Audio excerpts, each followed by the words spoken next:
The doctors strike back. A lawsuit has been filed in California against Governor Newsom's COVID misinformation law, a law that would force doctors to censor themselves for fear of government retribution.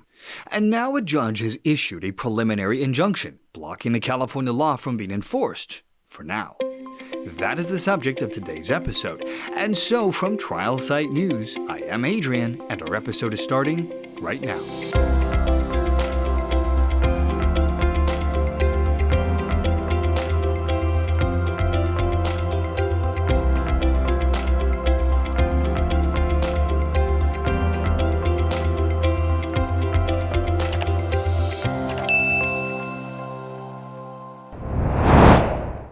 So, as reported by Fox News, a California judge issued a preliminary injunction against a state law that empowers the Medical Board of California to discipline physicians who support opinions about COVID-19 that are not in line with the, quote, consensus.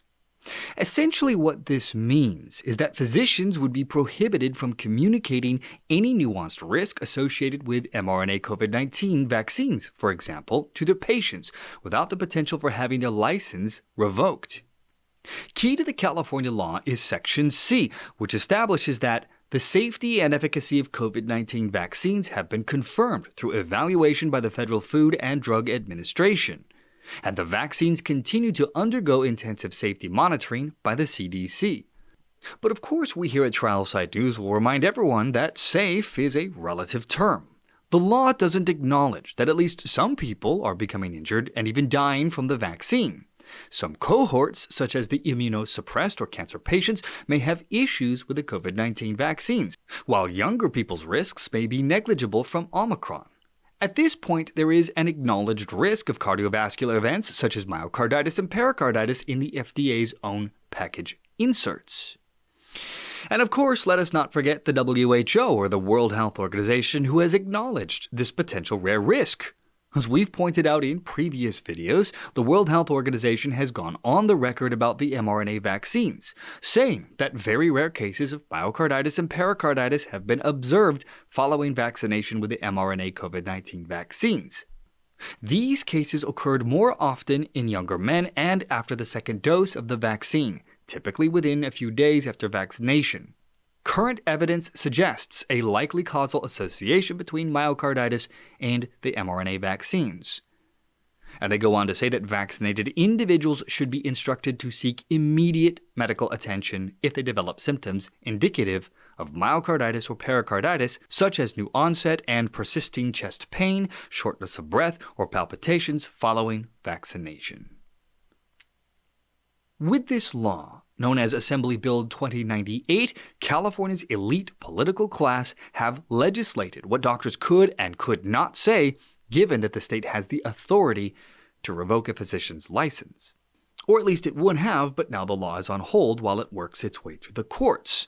This is thanks to a group of 5 California physicians who filed a lawsuit against California Gavin Newsom's administration, saying that the law violates their First Amendment rights and constitutional right to due process.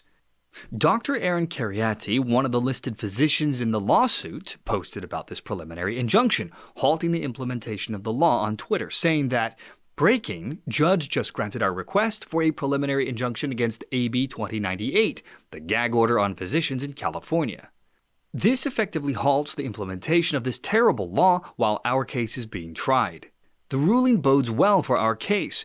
It indicates that our arguments that this law is unconstitutional have strong pre-trial facial plausibility. Not to get ahead of ourselves, of course, or try to predict the final outcomes of the case, but this is a very positive development.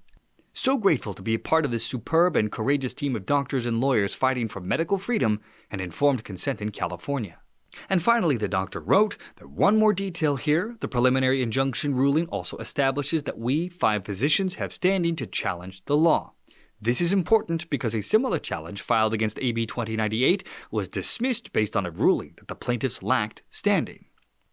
Now, as reported by Fox News, Jenna Younes of the New Civil Liberties Alliance, or NCLA, who is representing the doctors, said that California's new misinformation law is the result of the increasing censorious mentality that has gripped many lawmakers in America. Now, we can see this in how the bill was written. California politicians have determined that the spread of misinformation and disinformation about COVID-19 vaccines has weakened public confidence and placed lives at serious risk, and that major news outlets have reported that some of the most dangerous propagators of inaccurate information regarding the COVID-19 vaccines are licensed healthcare professionals. Eunice went on to say that this shocking bill passed through the state legislature and was signed into law by Governor Newsom demonstrates that far too many Americans do not understand the First Amendment. Now, doctors have decried this new law, saying it violates their First Amendment rights because it impedes their ability to communicate with their patients during treatment. According to the complaint, it reads that in safeguarding America's rights to free speech and expression, the First Amendment applies not only to expression of majority opinions, but to minority views as well. Now, the way the law was written is insidious by nature.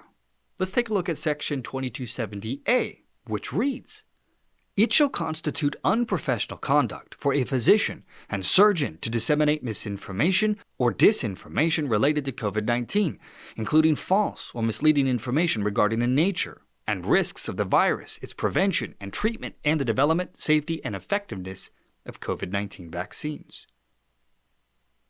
But see, this is problematic. Who gets to decide what misinformation is? According to the California law, misinformation means false information that is contradicted by contemporary scientific consensus contrary to the standard of care. So, to give you an example of what this means going forward in California, what would happen if a doctor informed parents that based on his or her risk assessment that the risks of the COVID-19 mRNA vaccine would be higher than the Omicron variant of SARS-CoV-2 itself, and therefore might recommend not to vaccinate a 12-year-old son or daughter with the COVID-19 vaccine? Would that be a violation of this law? Well, the answer would likely be yes. The law itself is a trap for doctors who dare to deviate from whatever messaging the California government wants to put out, and that's the problem. As one of the plaintiffs, Dr. Tracy Hoeg, wrote in the lawsuit, she said that she is afraid of saying something to my patients that I know is consistent with the current scientific literature, but may not yet be accepted by the California Medical Board. Physicians must feel free to speak truthfully with their patients if they wish to gain and maintain their trust.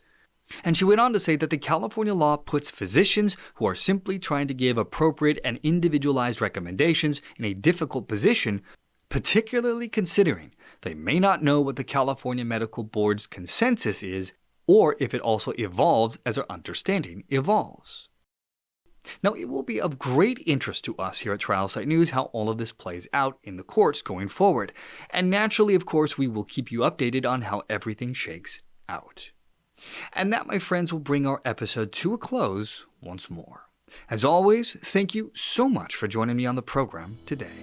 For more content like this, be sure to check back to this channel daily, Monday through Friday, or for numerous written articles written every day, 7 days a week, check us out at trialsitenews.com. From Trial Site News, I am Adrian, and I will see you all next time.